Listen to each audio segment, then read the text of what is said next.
This is how it's gonna be. This is what you think of me. It's going down like I told you. This is how it's gonna be. I'll be the last man standing here. I'm not going anywhere. It's going down like I told you. I'll be the last man standing here. I'm gonna rock you. I'm gonna rock you. I'm gonna rock you. I'll have you begging for mercy, begging for mercy. Oh, I'm dangerous. So dangerous.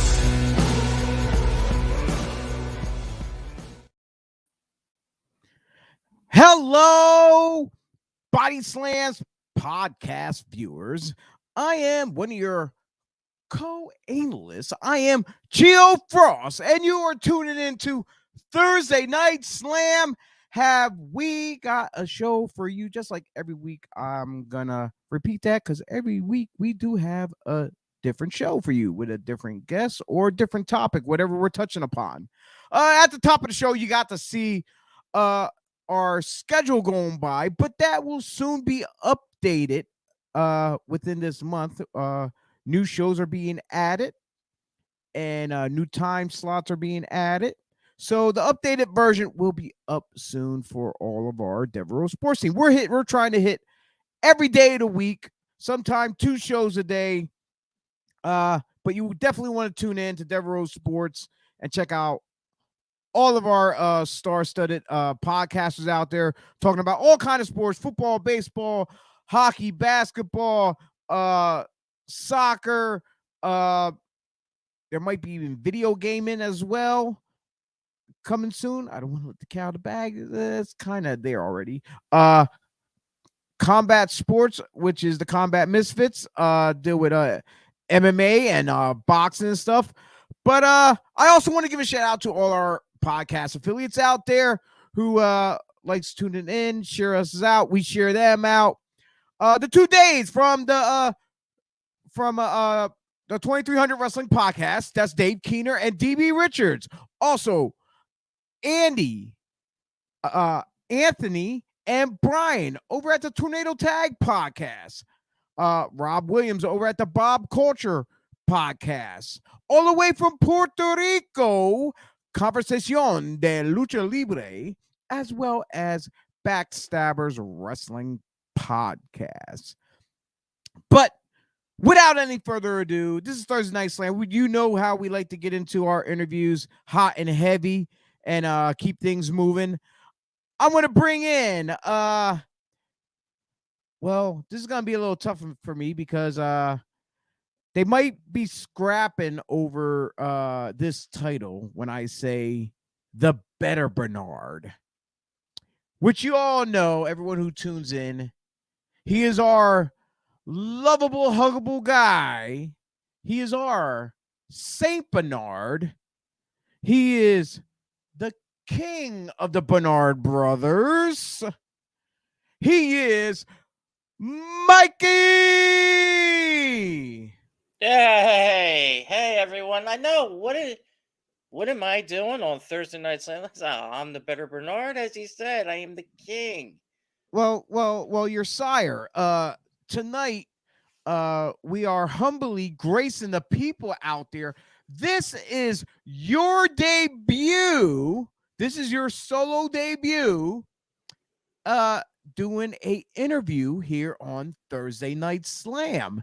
And I spoke to the higher ups. He said, if you screw this up, you're going to be fired. So don't mess it up, bruh. Okay. Especially you might have to carry the load here. I seen who your guest is, and that and that sign in the background ain't helping whatsoever, because we know he likes to stuff his face with those steaks too as well. Yeah, he is a gobbler. That guy right there in line. You see him right at the window over there. Is that him? Is that him? Okay, that's probably him.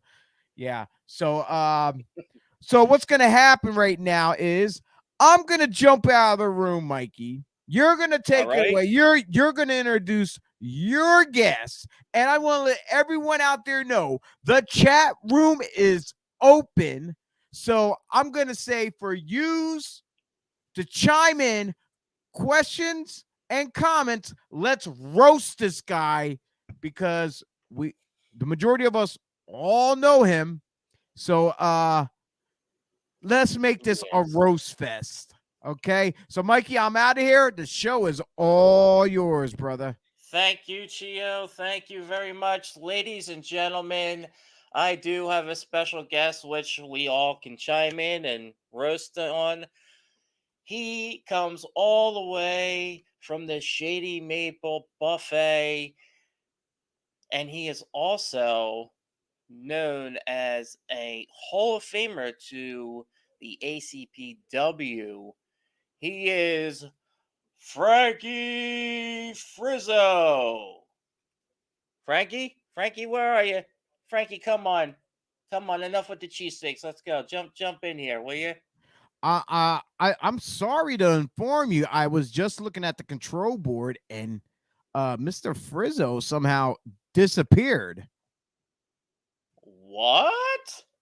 Yeah, he must have chickened out. I'm looking down at the board here, and just as you're doing the introduction, poof, he went bye-bye.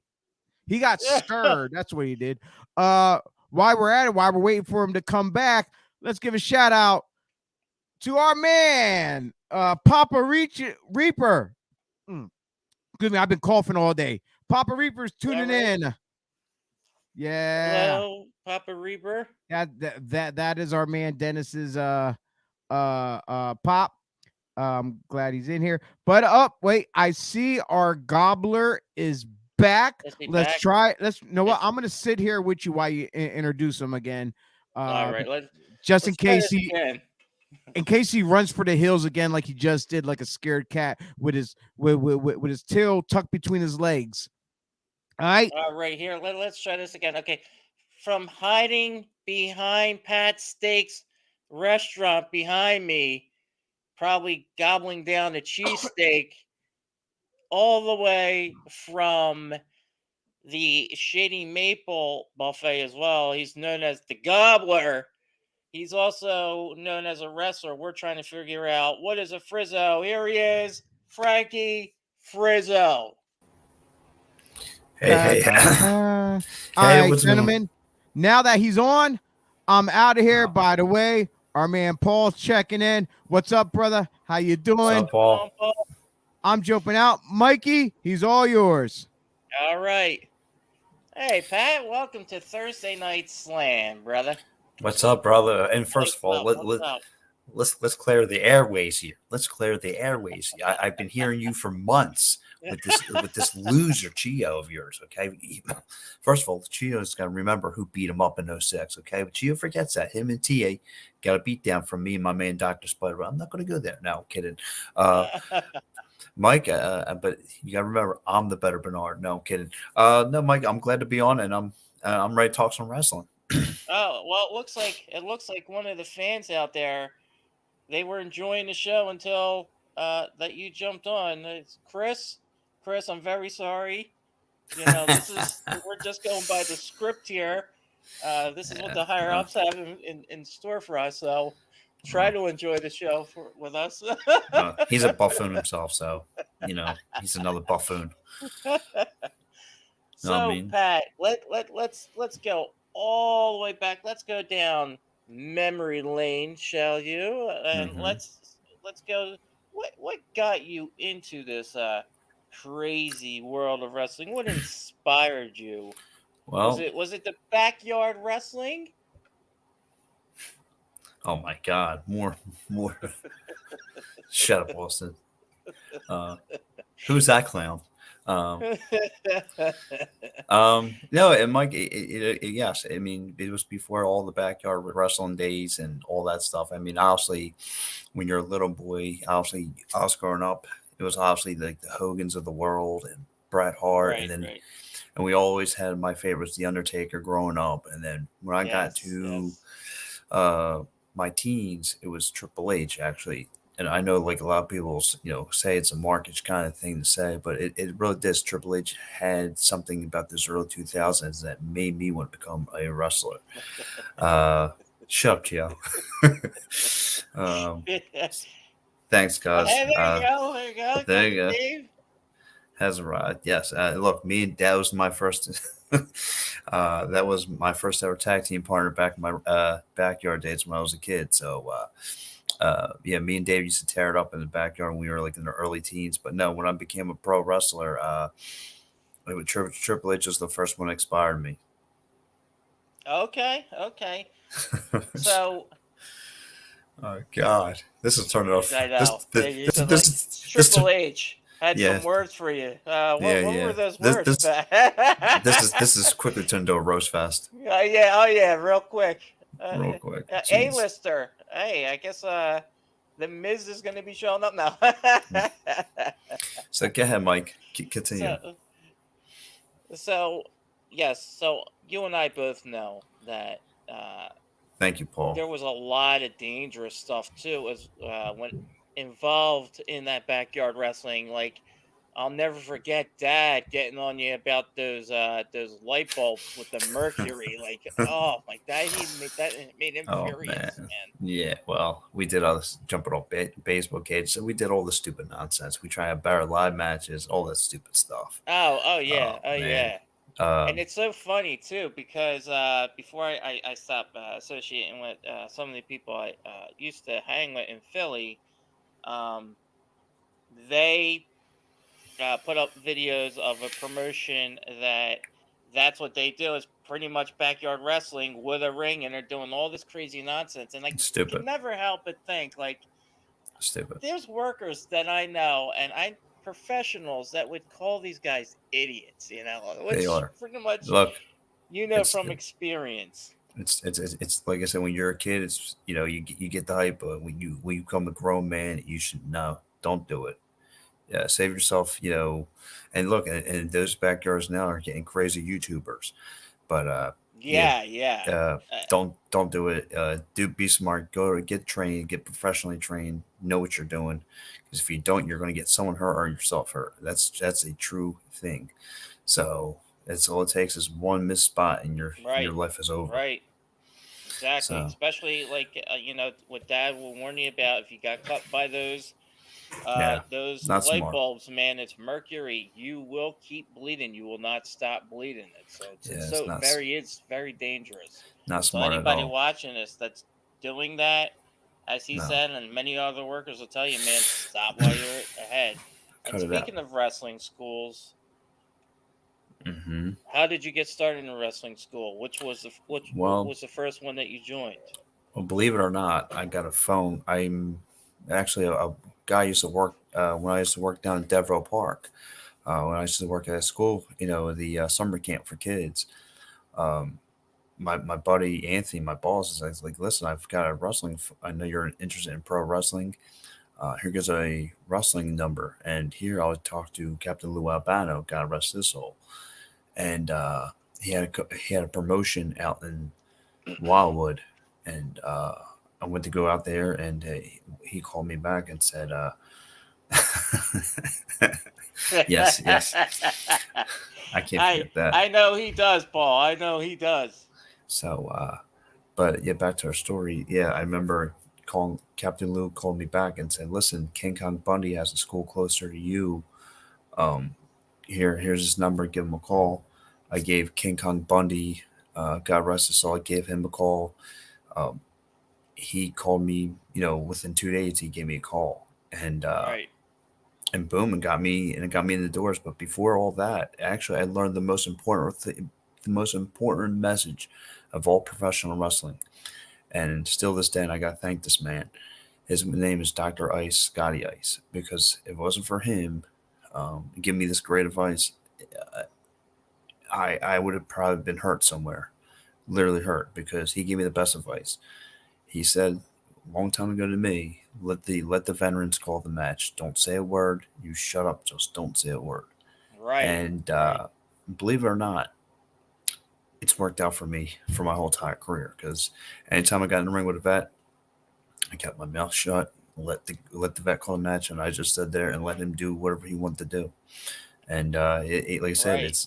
it saved my life. It saved my life in this wrestling game, And and it's interesting. to your point, Pat, that is what I've heard. Not only my co-analysts Chio and Dennis and T and Joey Image will probably tell you the same. Like even the guests that we've had on, they'll tell you the same things: mouth shut, ears open. Here's a, Because they're the veterans. They've been around been around the block. They've been in the ring. They know what's going on.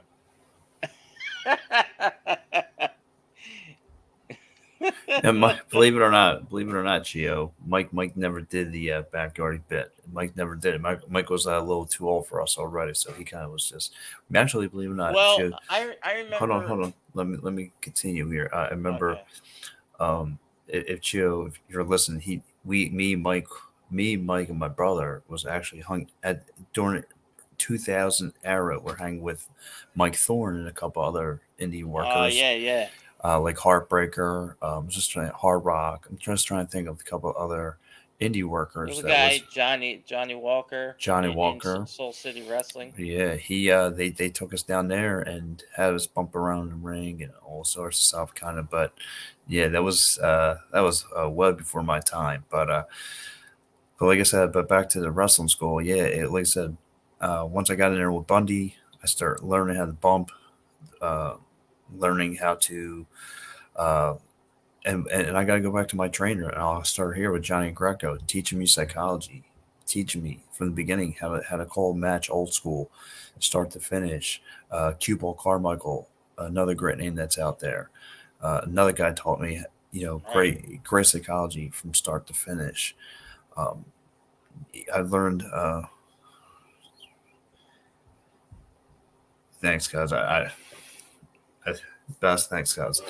Appreciate it. Yeah, and I did. I always gave my 100%. I always gave it, learning and learning. I was, up Tuesday and Thursday. I was there every time.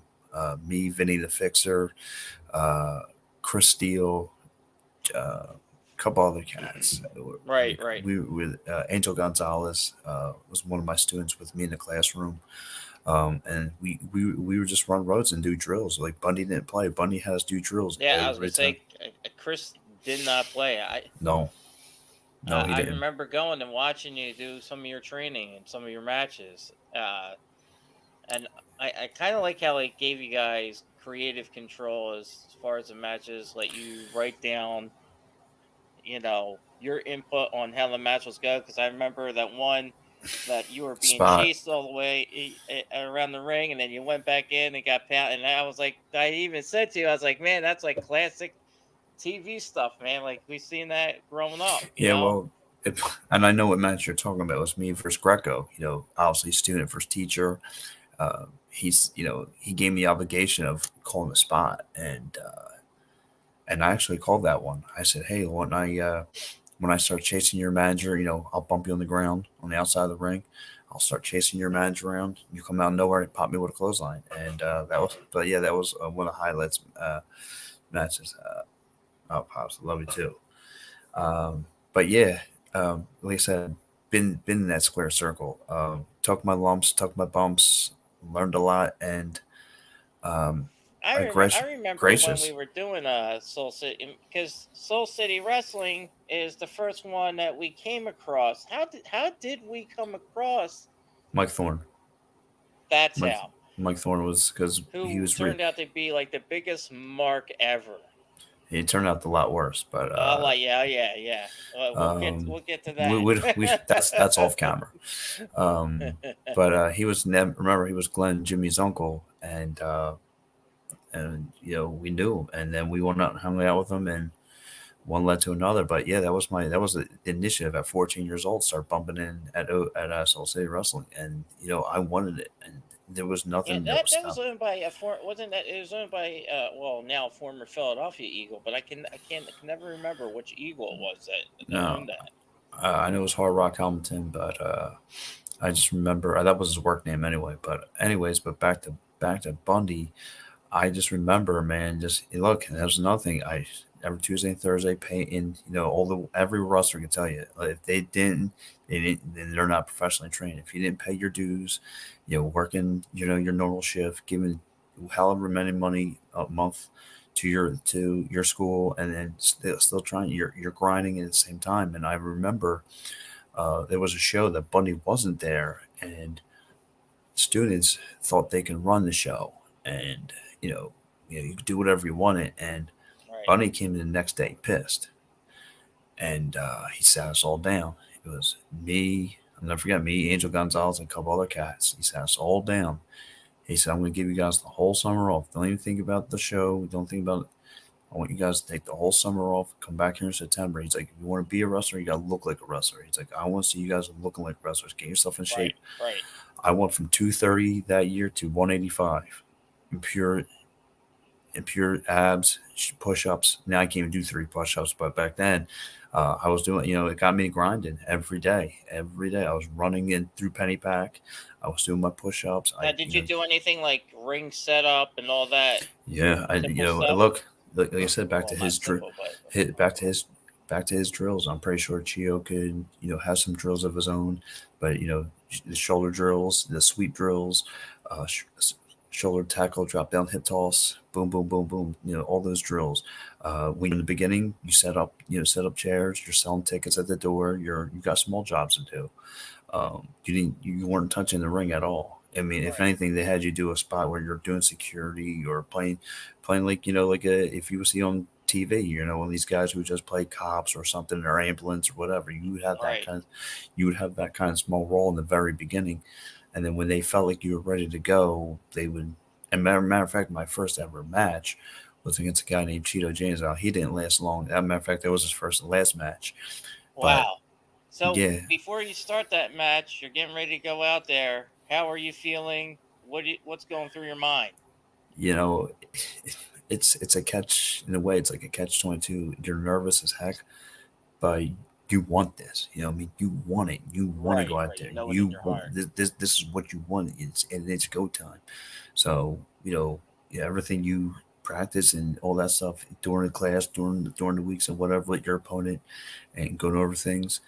It was go time. That was just it goes from you know you know you and a couple classmates and teachers to you're roughly what 100 175, whatever that old building had in South Jersey, and Right. boom, and that's a start. And like I said, but it was shortly after that, man, I started getting in shape. I bought tights. I went my first ever gear was wrestling shoes, Yeah, I baggy. remember you had the big FF on your Yeah, trunks there. yeah. I had let's see, I had wrestling shoes, baggy pants, and a white beater. That was my first ever ring That was your attire. first.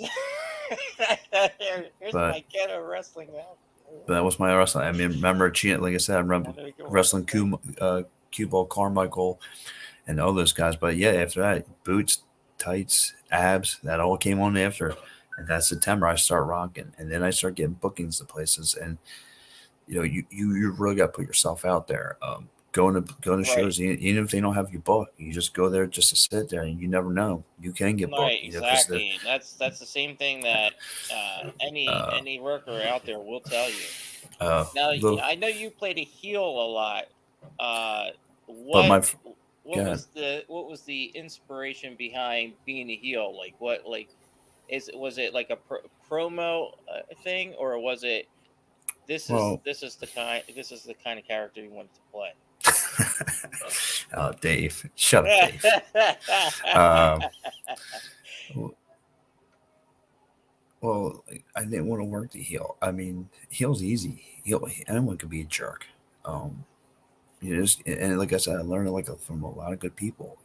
A kid comes to you in an autograph, wrap it up in his face, um, so forth. Um, all those other things, it just came natural. Just being a jerk is easy. It's the face that it was really hard. Um, Right. but back to being back to talking heel stuff, man. It was I love being heel. It was great. I remember doing a match at Clementon Park against Rich Swan. It was first ever wrestling match, and I got popped with a peanut butter cup. And I was like, I remember you used to have guys so mad they were red in the face or like cursing you out, like, oh my god. Because I it's would funny. sit back and laugh and be like, oh my god. Because it's funny you say that, because when I was wrestling at ACPW, when I wrestled ACPW, I was their big face. But anything outside of ACPW, I was a huge heel, and I loved it. Triple WA, SWA, Right. SWO. Um, I was getting. My gimmick was, you got to remember, I was the Hollywood sensation. I would dance on your girl to piss you off, and man, I had dudes loaded with me. Yeah, yeah, What do you? yeah. Yeah. It's true. You have to work harder. You have to get everything you can to get those fans behind you. And I remember in one of my memories that I shared down in my last Hall of Fame speech, I remember us HBW guys going down to the CZW arena and from their crowd and getting a ACPW pop, coming through the Right. stand. Right. This is a hardcore, bloody CZW, ECW fan base. But they were chanting for ACPW when they saw us coming through the stage. So I was just like, wow, got to get the opportunity to work the arena, got the Right. opportunity, get Now the CCW, that's they have. I know they do a lot of hardcore stuff. Did you do any kind of hardcore matches while you were down there? not there. I had one, believe it or not, my whole career I only had one street fight. One street fight. I had a street fight with Angel Gonzalez. It was great. I loved it. Um, but that was it. Nothing else after that. I remember. I He remember you telling me some of the like what he you see on power TV, going through a power bomb through like a ladder and no put he through a pa- he table. Deny he ticket. power bombed me from the top of the turnbuckle through a table. A sit down power bomb through the top rope onto the table. It was pretty cool. I loved it. It's funny because one thing, and I'm pretty Tika Vouch and Joey Image, when you wrestle your best friend, one of your best friends in the business, you go hard on each other, Right. and the chemistry is just gonna flow. Like I'll sit there and punch somebody's heart, even tighter. Like I'm gonna work tighter, and just best friends. I mean, Puts on for a great match. put up a great. He gave me a German suplexes left and right. I pop. Beating the crap out of each other, and we just loved it. It was a good time, man. And then, like I said, it's different atmosphere from working for Bundy for an old school mentality to going to CZW after working in front of a hardcore driven fan base. And the only way you're going to get over there as a wrestler, you have to work technical. You got to remember the cats were in, and like the cats now you see on TV today. I had plenty of opportunities to get to train with them, get to become good friends with them. Drew Golick, I told you, Drew Golick Yeah, I remember you telling me that. Drew Golick actually was me and him were before he became a worker. He was hanging in our old house with me. Me and him were sitting there just talking wrestling. I knew him since he went to. What was my two best favorite matches, singles and tag? Man, if I had to give one, it'd probably be with Donnie Allen. Donnie Allen singles match. I got to work Donnie Allen at ACPW. It was like late December. Oh, here I got a couple of them. One was Donnie Allen late December, and we got to work, man. We got to work. We got to work a solid crowd. It was awesome. I mean, popping, crowds going nuts. I mean, you thought all the people are there for, and God rest his soul, was there for New Jack, and New Jack told me a lot too. New Jack has great psychology. I don't care what internet shows want to show you. Everything was to show you that he's this hardcore monster. No, the dude is here with psychology. Right. Here. But can we take a quick time out for a minute? I got an emergency right now. And then I'll get right back on this. If you could fill in for a quick minute, or run the Hey, welcome back. If you guys can run a quick ad, because I got to get. Oh, we got this. We got this. Hey, so I'm jumping in right now. He's taking a quick time out, but it's all good. Hey, you're digging in pretty good here with your brother. You're doing okay, kid. I'm wondering how the fans out there are liking your first time debut. as a interviewer. So like I said, the chat room is open. If anyone wants to give their input on Mikey, of how is he doing? Do we get thumbs up, thumbs down? Can he do better? Any input whatsoever? Don't be afraid to shout out and give us a holler. But yeah, if you notice, people, if you look over, you see me and Mikey both sporting our Thursday Night Slam shirt. Simply just jump on over to the BodySlamsPodcast.com and click on our pod shop, and you can find this very beauty shirt on there, as well as our Breakfast and Body Slams t-shirt with the coffee mug and the little luchador on it. And we have our first one, shirt one, or whatever, the original. We have the pop-up pipe bomb shirt, which we don't have a set schedule for pop-up pipe bomb shows, only because they can happen anytime, anywhere, with anyone. And we got a couple parody shirts of the Body Slams podcast, but we're working on more tees to put out there on our pod shop. So if you out there are enjoying what you're seeing with us here on the BodySlamsPodcast.com, please jump over there, click on the pod shop. Look at that. Everything. Comment already. Nobody better than Mike to interview his brother Frankie Frizzo. Great job, Mike. Thank you, Dave. Thank you, Dave. And don't forget to jump on over to my man Dave and Chris over at the Combat Misfits. Yes. Wednesdays at I believe was it 6 p.m. 6 p.m. And the other time is Sundays at 10, I believe, right? Yes. Yeah, they're right between the Gobbler Inc. and Breakfast and Body Slams, because the Gobbler's on at 9, we're on at 11. So yeah, so you don't want to miss out on the Combat Misfits. But yeah, if you jump over there, you pick up any one of our shirts, they will be shipped directly to you. The company Spring, they will take their money out, and we get a small percentage of it, which then that money gets reinvested into our streaming platform, where we can put it on 8 different accounts that we can send it out to. Right now we're sending out right here. Right now we're sending out to 7 different accounts. We haven't chose which 8th one we want to put to, but you can follow us and like, share, comment, subscribe, and hit that notification button to know when we are live. But back to action. Here comes the Gobbler, Frankie Frizzo, in the room. And there he is. He's back. So, but I want to go back to. Sorry about that. My son. That's all right.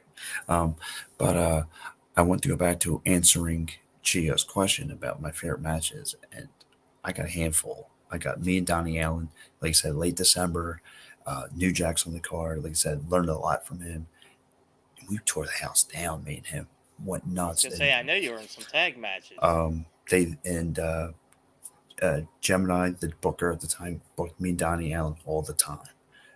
And Donnie Allen was like one of the original ECW jobbers. Great guy. Loved him. Then there was Doyle Day.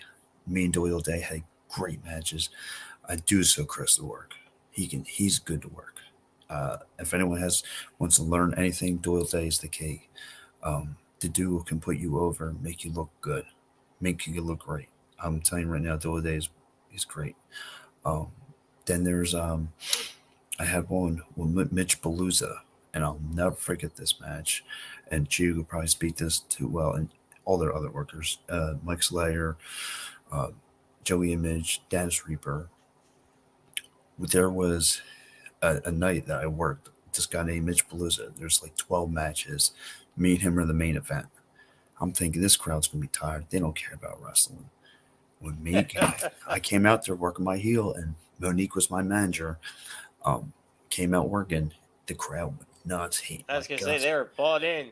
They were waiting. They were thirst with hatred, and I was just like, wow. We had the crowd right here at the palm of our hands. And that was a packed show, and man,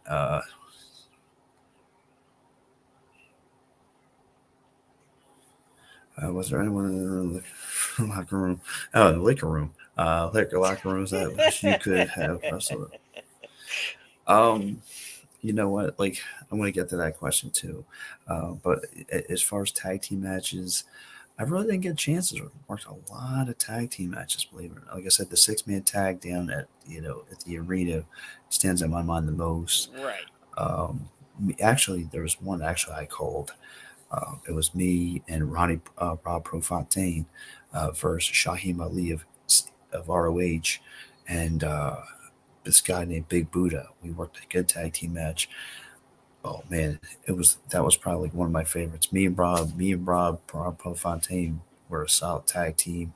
Um, we worked so all over and became ACPW tag team champions. I mean, they really liked our style of work. Um, did the bookings changed hands at the time? It went from what's that cat's name? It went from Gemini to Pili Premium. He started bringing the ROH cats in and students, and it was good. Nice. Yeah. Yeah, I know. I know there was one card that one place. Adam Cole was on the same card Yeah, as there's you. yeah. I now I'm uh to answer Chio's question. Would you say that is somebody that you wish you could have worked? Oh yeah, and just remember, like I had worked a couple more years than Adam, and I remember the first time I met him, it was up in Trenton, and a great kid, great guy, still humble, the nicest guy in the world. He's not, I mean, he has no mean bones in his body. Really nice dude. I like to work. I really like to work him. Believe it or not, I want to work Sabian. I always want to work Sabian, um, because he's one of the most respected people in the game all over the Yeah. world. Yeah. Um, just because of the time and stuff he put in, and I just want to go with him. Uh, Patch is another guy. I just got the tag team up with Patch, but I never got the chance to work the guy. I always went to work Patch. There's a couple other guys I went to get in square, in the ring with. Marty Corpse. Never got the chance to work him. And the dude's tight to work, and I want to go. I worked him in triple threat, but I want to work him singles. I had a couple ideas. Right. But yeah, it's it was a great run for me. And Now I know you came across a lot of big names too, because I remember you told me that you got to work with Just Incredible, the old ECW star. I remember you also got to meet a lot of the bigger names like Tito well, Santana well, and yeah, the old school, Kamala and all them. yeah, the old school names are great to work. And like I said, back in 2010, I got that phone call, and believe it or not, Chris Sutton hooked it up. And one thing about Chris Sutton, people, and there's a lot of people out there that can dish Chris Sutton, bash Chris Sutton's name, but Chris Sutton took care of me, and he got me a lot of bookings. I got booked with WPW. I got bookings. Yep, I Um, was watching that match. um, ah, I'll get to that in a minute, Austin. But I just remember being at work, and WWE called. I said, "No way." And they said, and because Chris was like, "Yo, I'm gonna get you a phone call with the WWE." I said, "Yeah, okay, yeah, right."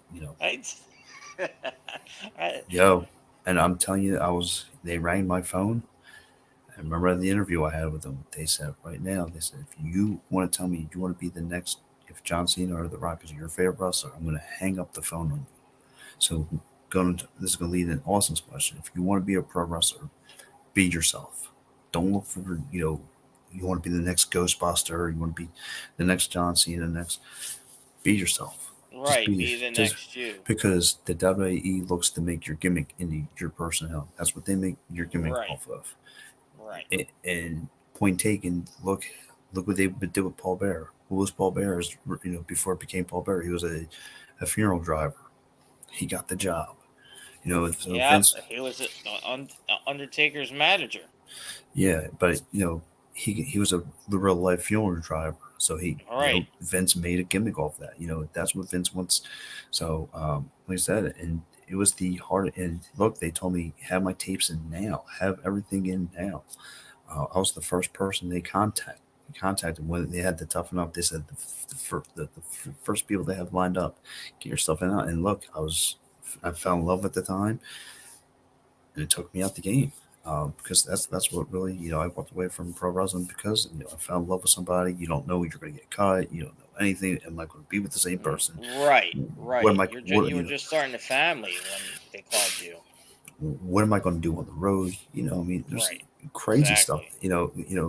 It's a beautiful masterpiece in front of that curtain, but behind those closed doors, I've seen some stuff that go down in those locker rooms.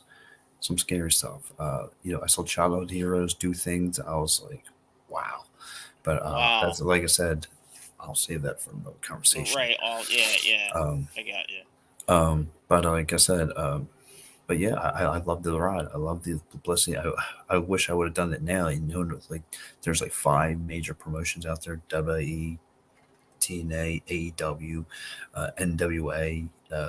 You know, Braun Strowman's companies just out there now. Right. There's so many major companies out there now. So did you ever have any like hiccups where you felt like you had like used the bathroom, or you're having a wardrobe malfunction, like something's not right yet? I really never had a blooper.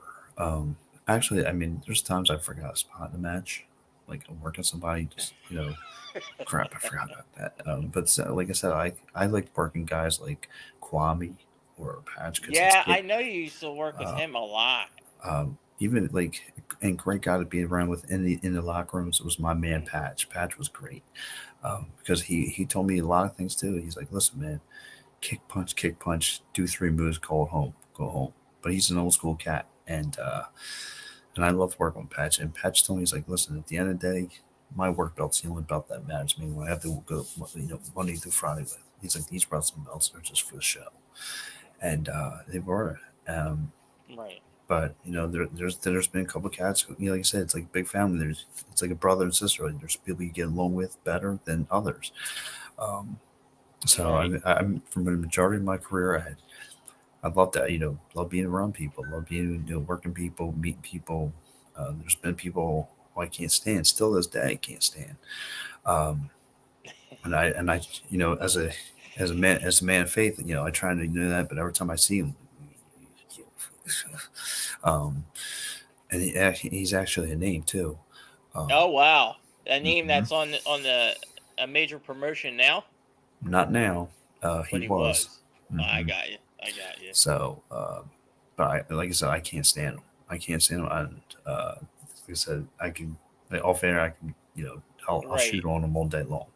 Um, but like I said, back to pro wrestling, man. It's a great thing, and for us, and for to my advice to give anybody: just be yourself, listen, keep your mouth shut, Now, ears what open. is your opinion on how do you feel about the terms uh sports entertainer as opposed to professional wrestler?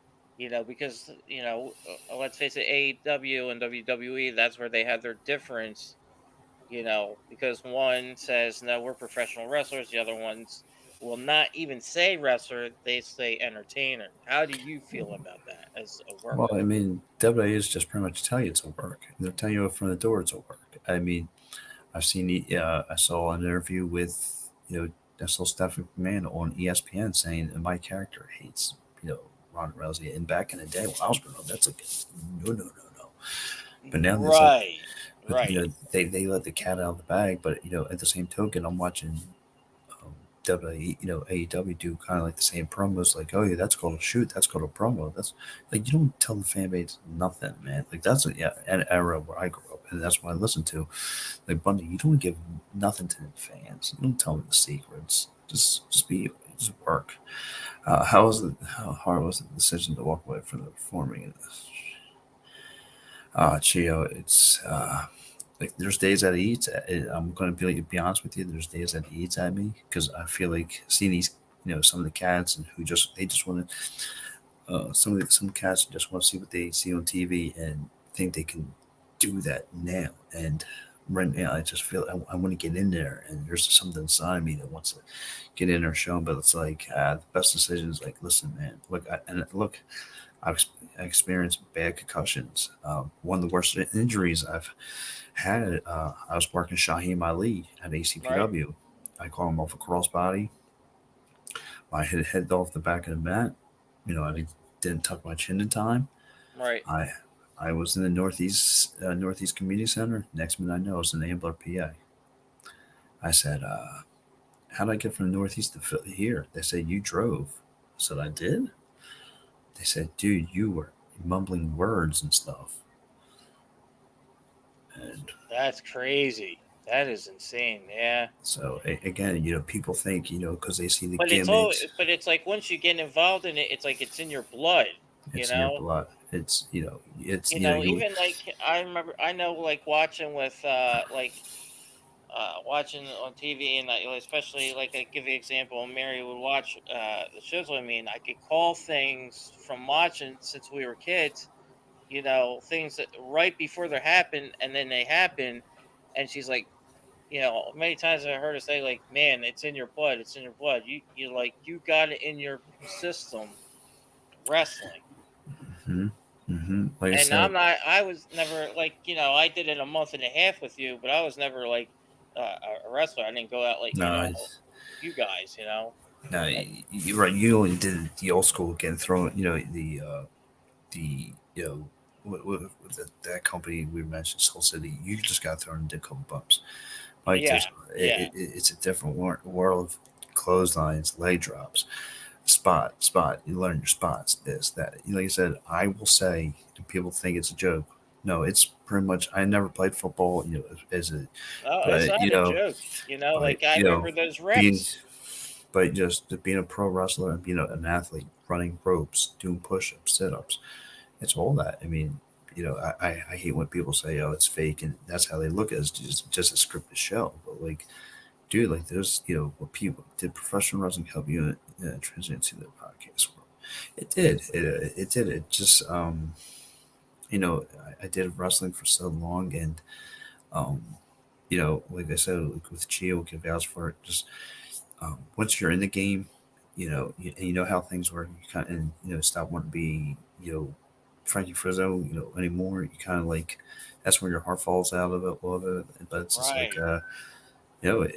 majorly had, something to do because again, when I get on that mic every Sunday morning, still part of Frankie Frizzo's era. I got to develop, get into a role, get into a thing, or just like that tonight, prepared to do this, that. And now it's like when I do the podcasting world, it's like wrestling. I'm prepared because I'm setting matches, I'm setting shows, I'm doing that, and that, third. So, pro wrestling will always be number one with me. I like as much as I like hockey and football, and basketball, and baseball, Right. and all the other things. Wrestling is one. Wrestling will always be, and here's another guy that Tom and Jay would know really good that really helped me too with moves is Tommy Force. Tommy Force really, and Jay would probably call him this too, the Bret Hart 2.0, literally the Bret Hart 2.0. Wow. Um, he moved like him, Technical wrestler. worked like him. He showed me moves like I'm not forgetting like talking to him. I was like, "Hey, did you see this DVD?" He's like, "No." He's like, "I don't care about that." He's like, "I just want." He's like, "I'm here at the ring. Be down here and meet me here." I'm like, "All right." And I talked to to meet Tommy Force like this, and he took me down DTW, hung around with those guys with JoJo and Tommy Golden, met Tino Santana, a couple of names, Yeah, but yeah. I remember I meeting. remember you were like bragging. You're showing me like, look at these numbers. Like, yeah, and this is who this number is. But You were going crazy. yeah, and I Well, just I remember. thought it was really cool at the same time. I remember bragging to other people. My brother. Who my brother just met. Yeah, and like I said, just like I said, I remember meeting Chio down in '06. Like again, working Chio, just again a veteran, but Chio was one of those laid back veterans. Like took, he wasn't there to just shoot on people. Chio looked to have a match. I mean, and that's why I Right. always one thing about me, whether I was a veteran or a rookie, I want to have a match. Like some promoters like, oh yeah, you need to punch this guy in the face. You need to punch. That wasn't my style, man. Like I I was worked. gonna say, did you ever get asked to do a shoot? Uh, a few times. Yeah, it's happened, but yeah, I do. I I remember that like it was yesterday. I remember. I still, Gio. I still remember the sneak attack he pulled on you. Okay, I still remember he. I know, and it's, it just, I just, like I said, I still remember that promo. Like it was yesterday. You know what I mean? But like I said, when I met Chio, I met Mercedes Martinez. From Right, AEW. right. A couple, CJ O'Doyle. I knew CJ O'Doyle for a long time too. But like I said, there was a couple guys out there, and Chio would always get vouch for this too. One thing about Rebel, he would always like to have 4 ways and 28-man tag team matches, all these crazy matches he always used to run. But he did have the one cool setup. It was the ramp to the ring, like the old school WCW. That was the only thing that was really cool about his company. Um, but like I said, man, my career was great. I loved every minute of it. Like I said, and but back to what I was saying, like veteran or rookie, like I didn't matter. Like I worked all week. Like I want to come here on a Saturday afternoon or Saturday night and put on a match I can give people. Um, I remember working a guy by the name Helter Skelter, who did his playbook was very limited, Right. very limited is what he could and couldn't do, and I worked him to his best abilities. And the promoter came up to me after the match. I said, I'd never seen somebody ever put a match on with him like that. I said, I was going to get the best out of him. And like I said, I figured, and most positive things like I said, I just had so much great Now, time. I know how to fly off of working somebody who could go pound for pound, to right, working old right. school, to working guy who wants to work hardcore. Like I loved it. I love crafting. I love crafting someone who's 6'7" to working someone who's 5'7". Uh, F F this F. Rebel. Hey, boom, boom, boom, brother. Uh, you know that. Um, but yeah, like I said, I love the craft of working someone with 6'7" to working someone with 5'7". Yeah, didn't Um, wasn't there a show down at the Armory where Chuck and I did they had us help with doing the security and what was his name back in WWE? Schnitsky. no, it was what was this? He played the what's his name? He did like the slow gimmick for WWE Festus, Yeah, uh, yeah. and it I was remember looking at the size on when they're like, "We want you to do this part of the match," and I'm looking him. Are you yeah, serious? that was my first ever match. Festus was there, and he's like, "Hey, young man," he's like, "There's some there's some lotion." I'm like, "What?" He's like, I can't reach back here, but so it's a in a weird way, I got to put oil on the shoulder of Festus, I guess. Thumbs up. But no, even like I said, my rookie year, 2005, I hung out with Carino, and at the he had a promotion at the bowling Wow. alley. Okay. He had a promotion at the bowling alley of Nazareth, and Right. it was called World One. Met tons of names again. I mean, it's me just getting my names out there. I hung out with Carino, getting his, putting promotion, putting flyers on walls. I was helping Carino a lot. Carino will never forget me. Um, like I got to meet Jay Lethal, um, Yeah. a couple other guys, and I'll never forget Jay Lethal come up to me and goes, "Didn't we go to high school together?" I'm like, "No, you go Yeah. with." I'm like, you're from Jersey. I'm in Philly. What do you? No. Um, but yeah, like I said, the pro wrestling, man, I can never get enough of. I could never got enough of it. I love working. Like I Right. said, Right. I was gonna love say working. because once you Love get so involved with it, it's when like none was again, and you always look towards it. Like I said, working someone who's 6'5" or 6'4", who can just work old school compared to someone who's 5'8", 5'9", who like to fly around. That's the kind of guys like. I just said like week to week thing. Like it was also sometimes I was working 3 times a week, um, or I'm sorry, 3 times a day. I'll never forget doing a show. I did a show in starting Delaware, ran over to uh, ran up to um, North Jersey, then drove all the way back down to Springfield, PA. Did it all in one shot. And what do you have to say to those who we come across on the show, like, who address people who complain about the travel? Like, what do you do it? If it's in your heart, do it. That's it. If you want to be a wrestler, you want to get your name out, do it. There's nothing stopping you. Don't let your heart hold your back. Your heart's the one that's driving you there. Go for it. Go for it. All right. Don't. All right. I mean, I know crazy. Because you never know. I mean, like, look at all these names that you've come across. Chio has come across. Dennis, like, man, you never know who you're going to work with. Like you said, that one guy got you a phone call from WWE. I mean, you never know. You never know where it's going to go. Do it and put your passion into it. Give it everything you got. That's the one. Don't be one of these guys who look trying to hurt somebody professionally because they screwed up. Don't be that guy. Be the guy who wants to be a leader. Be the guy that's like, man, Frizzo, this guy could really puts a good quality match. That's why ACPW was always I was always willing to work for ACPW. They treated me good. Charles Gregory was a great booker. Yeah, right. Chris Son, I always stuck with them because it was a great chemistry at the time. Like I said, I got to work so many people over there. Then I would, like I said, I would go from there, go to SWH or WA, working old school out there. Like I said, it was just different times. I'm pretty sure, I don't know if Chio knows them, but I got to work Mercury. Mercury was one of those guys, spot.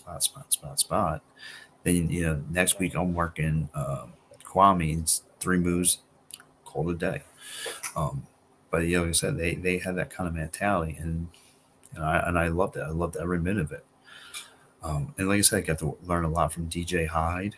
Right. Like I said, a lot of people, and for the fans out there watching, a lot of you people think that CZW are just not but hardcore, yada. They're actually brilliant psychology guys, and that's the story I want to get back into, is talking about psychology and learning. Like I said, people have these videos of New Jack. Right. New Jack being this hardcore, legend, and videos and buzzing. If you listen to the man and hang out with him, he'll blow you the door off you. You're like, wow, God rest his soul. It's like, wow, I learned a lot from him. He sat me down and schooled me. Now I'm not gonna lie. I'm not gonna lie. When it was one day we were up in Trenton, and I was working for ACPW, and he taps me on the shoulder and he goes, "Son, I'm going to take good care of you." Not going to lie, I had 2 drops of pee coming through my pants. I said, I'm working Jack tonight. Like, no. Yeah. I was like, thank God. Hey, gentlemen. What's up, buddy? I've been getting hit up by multiple people, and they got one particular question that our man Mikey has not had the opportunity to ask you. All right. Oh, the $1 million question here, Chio? Yes. Do you remember? Do you remember what the $1 million question is? That we've been waiting. What is a Frizzo? Yes, that is it. I don't have to come out and say it. That's what everyone's been hitting me up. You gotta ask them. What now? The gimmick name? I don't know. It just came off the fly. They said, "What's your gimmick name?" I was like, "Frankie Frizzo." Like, I don't know. Honestly, I don't know how. Like, it just. Because to me, it sounded like you took Frank Rizzo's name, like mashed together. And yes, we were talking about that the other night. I said, well, maybe that's a possibility. Like. Yeah, because Rizzo, he was a Philly guy, Frank. Right, right. Mayor. And we figured like, okay, Italian, Frank. Hey, why not Frankie Frizzo? I'm like, that's. And you're talking about gimmicks. So I went as Frankie Frizzo when I first started as the South Philly shooter. Just like they went to have. I'm like, dude. I'm not. I'm sorry. I'm not. Just because I train with Time Force, I don't know Time Force's playbook. Sorry. Yeah. Just not. Hey, I just wanted to give you a heads up. I was going through our current stats during this interview, this debacle, as you want to call it. And tonight's show was actually we got a very special person who actually liked tonight's show. He never liked one of the shows before until now. I guess we get a pop for thanks to you, Mr. Frankie Frizzo, Mr. Hector Guerrero, like like the show tonight. Wow.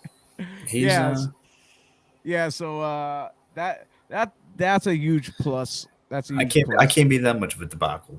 Just because my matches were doesn't mean my spiel here is debacle. Right. Now what I want to talk to you and ask you a question. I'm sorry, Mikey, for jumping in on you. It's all right. Lay it out. We all know your career wasn't short, but it wasn't long either. Right. Now, with what are you doing with yourself nowadays as, grown ass adult, married, 2 kids? 3. What's 3? 3, my bad. Oh, I'm sorry. Yeah.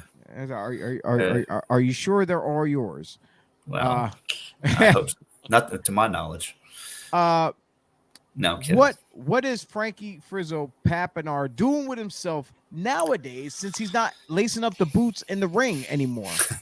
It's actually a great question. Well, Papinar, when I first I actually met my wife through pro wrestling, and not a lot of people know that though. No, like I said, I remember her walking by me. She had blue braids at the time. I said, because I'm a weirdo, I was like, "Who's that?"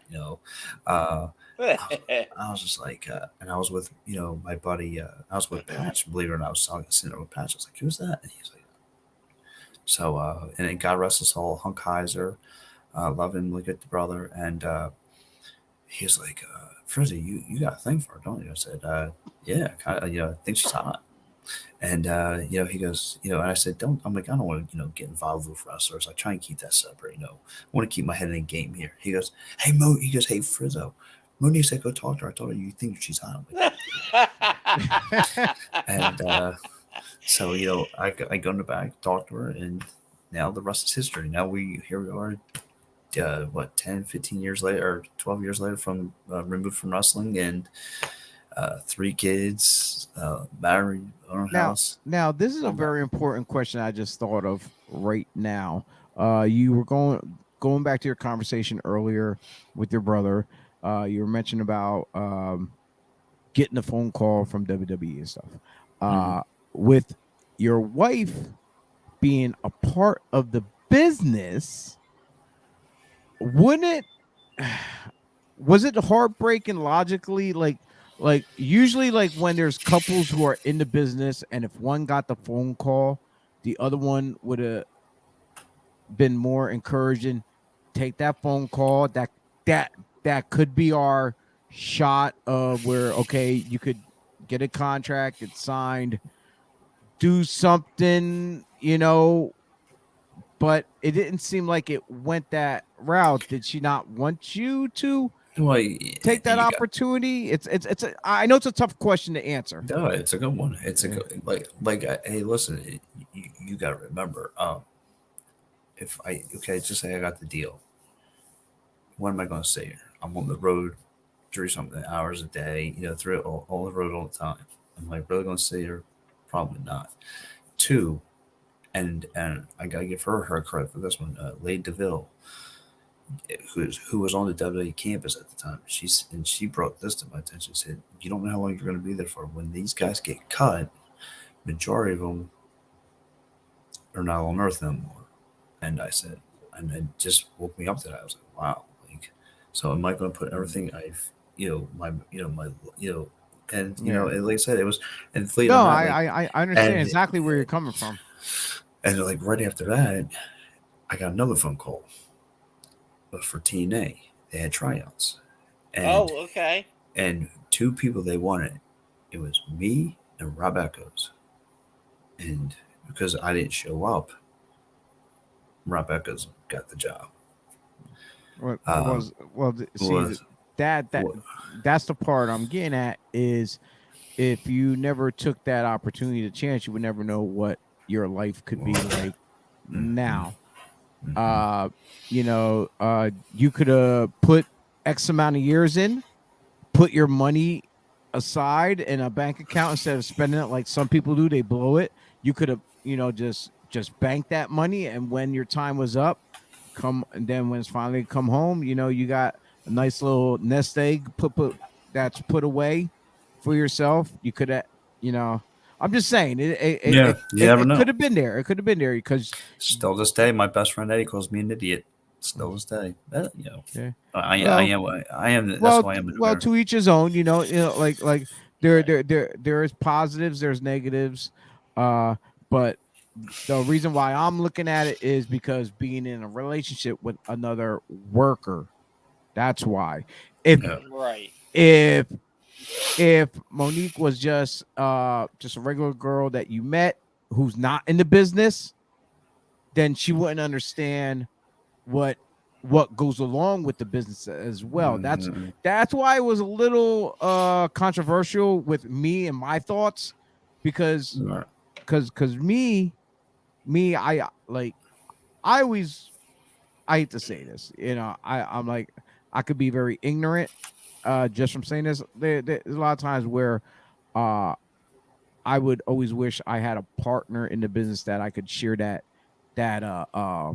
time with, where they know what I'm going through and stuff. Because I've been through so many relationships in the past where like, oh, you're on the road, oh, you're messing with this girl, or oh, you're doing wrestling, oh, why don't you just quit this and that, where they don't understand what I was going through. They didn't understand like when you come home hurt, the pain and stuff, like, oh, well, no one told you to go wrestle, and all this and that, so that's on you, Right. whatever. They didn't understand. Yeah, like when you have someone who does the same profession as you, it becomes a more understanding field of work, and relationship sometimes is better. But apparently you're doing great in your relationship. It worked out the way, I guess, the way God planned it to be, the way he planned it to happen, whether you praise God, Allah, Buddha, whatever it is, I don't know. Because But at the end of the day, like I said, like you, to answer your original question, like I said, here I am, and years later, we have that. Oh, sorry, that.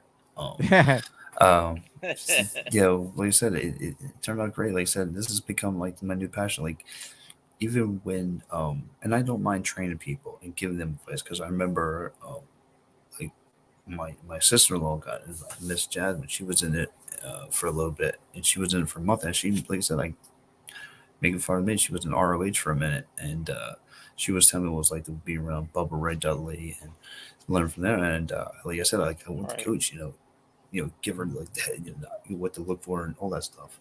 And you know what? I would love to have you come in to be a coach once hopefully I can get things rolling on my end. Probably see the return of the Body Slams Pro Wrestling Training Center one day. I already got the okay to do it from my 2 trainers. Okay. I got the blessings. That's why everything I have is called Body Slams, because that's where I started. That's where I had my first match at Body Slams Arena. That was a school, and everything just progressed with everything I do, everything under the Body Slams banner. And like I said, hopefully I have that opportunity to make a return and have you come in as a guest trainer one day to help out. That'd be awesome. Like I said, I love to do it because, like I said, even like when I go to ACPW, when I got down there that one day, and like I just, I could just sat around the ring and BS with the guys, but like I couldn't help myself. I found myself in the ring, like helping, training. What's his name? What was it? JT Roberts? Not God rest his soul, not JT Roberts, but Core.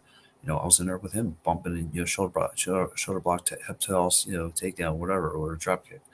I loved it. I was just like, yeah, hit me with it. Now the next day, I was like, oh, you idiot. Yeah. I get that too, where sometimes I'll show up to a training facility just to hang out, and I end up getting in with with the greenhorns. Yes. I like getting my hands on the greenhorns. That way, I can show them the simple stuff, and I try to explain it to them in detail where it makes sense. I take my time with them. I baby them. Right. I let them try to look at it from my point of view and maybe from their own point of view, from as a fan's point of view. If a fan is sitting watching them, what is the fan going to see when they're, seeing them doing whatever they're doing? So I try to break it down piece by piece for them as much as I can. And yeah, like I said, I love that. And like, I'm pretty sure you like, like I like, like I said, I can work tight, I can work easy. Like I said, I just loved it. I loved working. Like I said, and I know I repeat myself, but like I said, somebody who could work old school, somebody who be high, spot kind of guy, a spot machine. Like I loved all that. Like I said, I worked, people like Vinny the Fixer worked tight, and then that like drew on to me because then like and Slot on Onslaught for ACPW, like, he worked tight, and Teddy Fine, those guys would work tight. They would hit you, and you would feel it, like But like, it's like I always told it, I could take Yeah. I could take this form across your chest as much as I want, as long as it's the meat hitting the meat. You know what I mean? So like I said, the first time, the second time rather, I met Dennis at SWO, we were laying into each other, and the promoter was like, "Yo, I need that action down the Triple WA. Can you guys take it down the Triple WA?" I said, "All right, see you next week." And me and Dennis kind of had the same match, and we were hitting each other, and it was, and they liked it. It's bell time, and you put that work in. It's bell. So And- now, go ahead. And to answer Dave Arnold's question, I do not have the gold tights anymore. I'm sorry. Yeah, that was earlier. That was earlier on. That's right. He mentioned. Now you pointed up above your head a little bit ago to the Devereaux Sports up there. What's going on with Devereaux Sports currently, like in the world of podcasts, and what does the world of viewers of podcasting get to who is that? Who's ringing? Is that you? No, it's my wife's alarm. Turn that phone off before later smack that. Nah, I better not say anything. No. Get me grounded for a week. Yeah. So so what do people who have not tuned into Devereaux Sports themselves, besides ones that are viewing our show here tonight, when they jump over to Devereaux Sports, the whole cast of team members and stuff, what do they look forward to expect in anything new for the new year coming up? Well, and first of all, if you guys are into this, into this show in particular, and any fans are watching it now and want to know like what's up with Devereaux Sports, why is it always here? Look, we're trying to be like another bar stool. We want to give you a variety of shows. If you like wrestling, check this show out. If you like, your typical Philly sports talk, check out Galvanic or Soy Squad. If you like soccer, we got a soccer show. We got an MMA show. We got it all. We just want to, as a worker chair, we just want to entertain the people. We want to entertain them. We want a show for them. We want to put a match on. Like I said, that's what everyone, all of us do. But I do have big things planned for coming up. We are got some actually looking at a live remote in South Jersey for the summer. Chris Bruno knows that, Mike. Chris Bruno is going to give us that hookup. Yeah. Nice. Chris Bruno is going to hook us up at Dickies. Hell yeah, we're going over there. So they say Now- got a lot of big. Go ahead. Now, I know some people were trying to get clarity of Devereaux Sports because they know it's a Philadelphia based podcasting. Is Devereaux just covering Philly sports though? See, that's it's bulk of Philly sports because we're from Philly. However, we do have a Cowboy show. We done Boy 215. We do have, like I said, MMA and wrestling. They don't cover, unless you guys are covering Steven Richards and Drew Golick, then that's how we consider it. No, but we have right. And like Paul says, we have writers, we have editors, we are upgrading everywhere in every position. We, like I said, we're constantly having content on our pages, and not just that. As you can see, if you check out the Devereaux Sports Instagram, we're always mixing in food. If you got good, because look at me, I'm a slob. I love food. You're the So gobbler. right, I'm a loser and I like food. But like I said, if you guys have a great, a small business you want us to come check out, me, I'll be the first one to drive there to check it out. But like I said, we're trying to get some contents. We're just trying to help small businesses right now. We know times are tough. We're always giving small businesses shout outs. Whatever we gotta do, we'll take care of. Focus a little bit more on the video game podcast, possibly. Ooh, yes, in 2 weeks, believe it or not, one Joey Image is gonna be part of that show. Joey Image, and it's going to be guys from all of the network. It's going to get together and play video games. We're going to do live streams or talking about video games. I don't know. I haven't played video games since like Techno Bowl, so and Duck Hunt. But like Paul said, this is a real sports talk. We cover it all, or not just in one little group. Like I said, it's again. Super Bowl's Eagles only been in one Super Bowl, and yet we talk Super Bowl all the time. Yeah.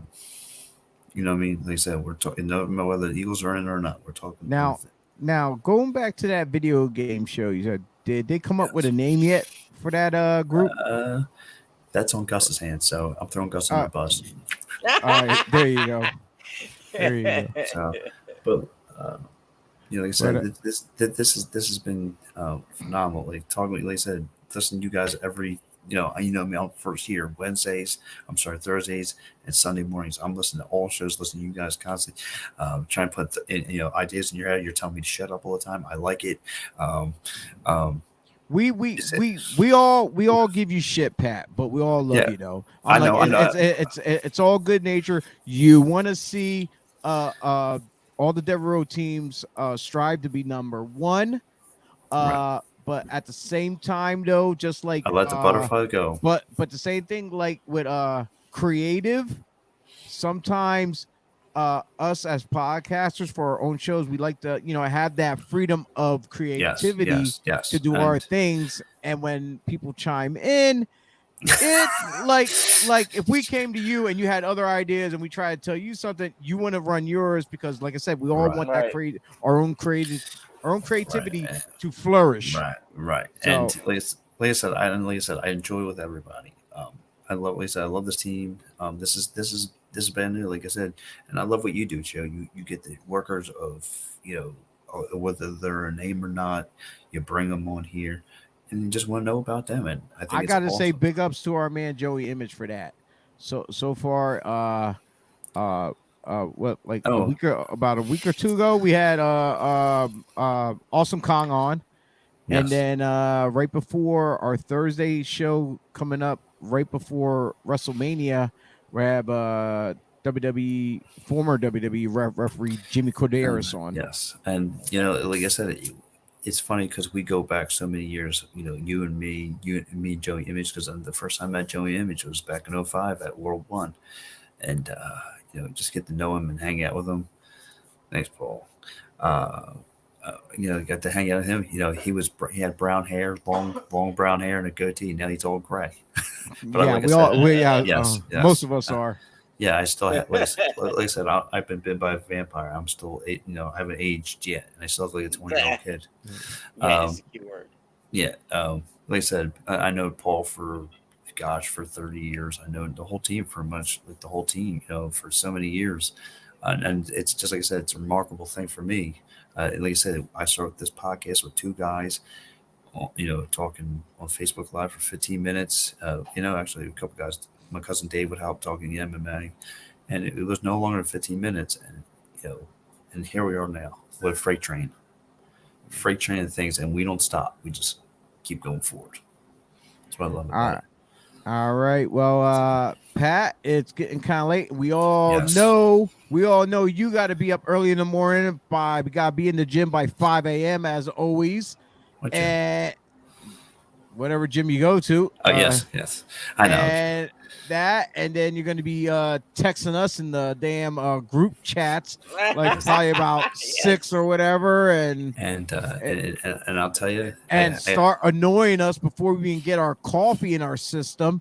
I'm sure Paul can agree with me on that. No, you know, we didn't even get to wipe the damn dust bunnies out of our eyes yet before we look at our phones and say, "What the hell? Leave us alone, Pat. It's too early for this shit." Shoot, just I mean, I go to bed late, wake up at 4 a.m. with the same energy. With the the operation I have, like, it's like wrestling with me. Like, it's like I feel like a booker with this. We could do this and bouncing ideas off each other, and what worked, what doesn't work, what people. I like that. I think it's cool. Shout matches are awesome. But like I said, but guys, look, I gotta let you guys go. I gotta go to sleep. Michael, bravo on the interview, very good. But please get your keister to one of these shows. Yeah, this Saturday, I'm bugging him right now. Mike, this Saturday, I'm gonna be at Super Crazy Pro Wrestling. Be there by 10 a.m. It's right over the bridge. Right, 5 minutes over the Waltman from South Philly. That's all it is. Can't beat it. Your ass better be there. Send Justin Caitlin my way, okay? Send my nephew and nieces my way. You heard that.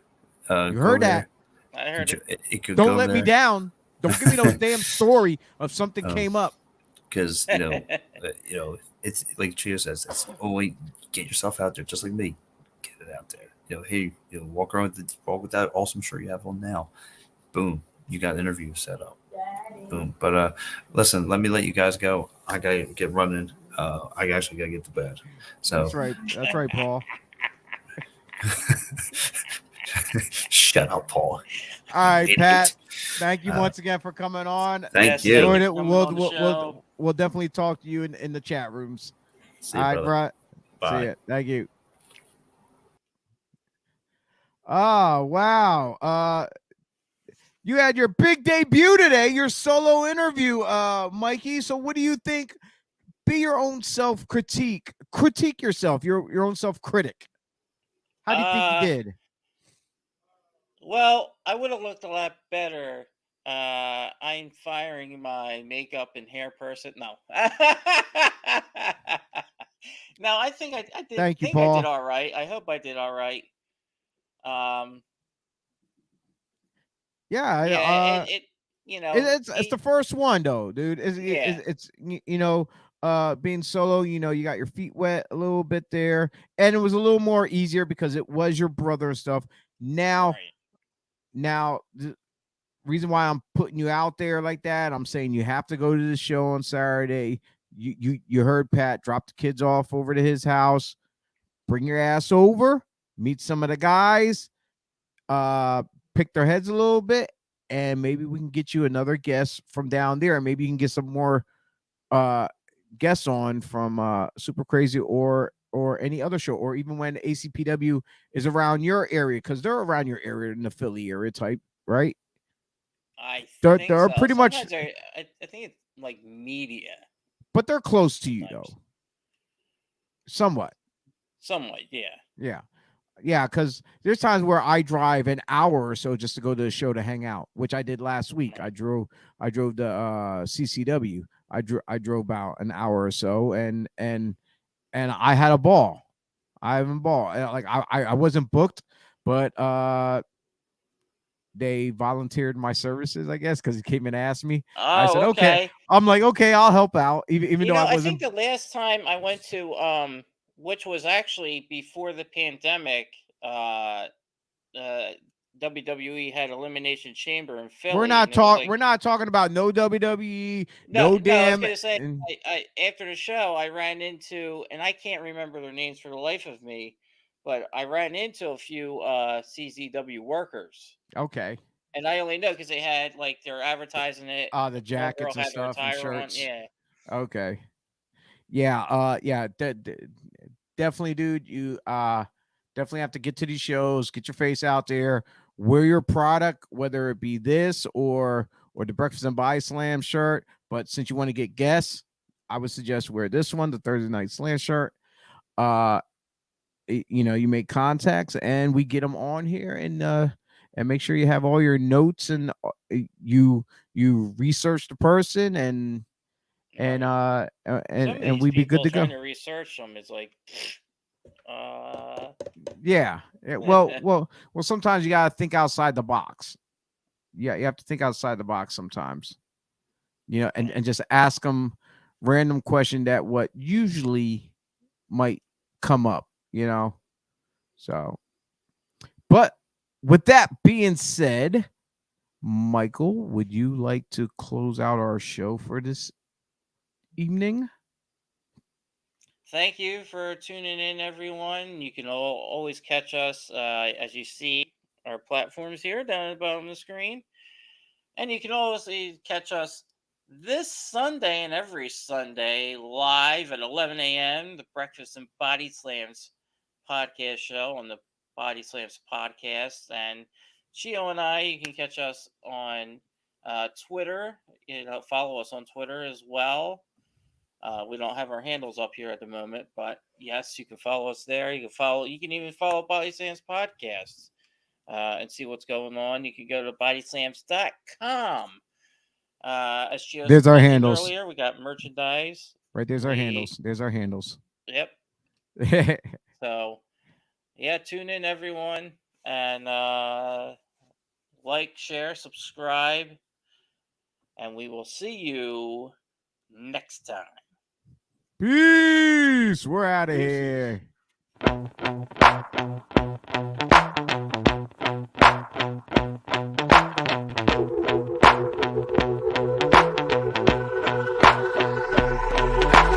This is how it's gonna be. This is what you think of me. It's going down like I told you. This is how it's gonna be.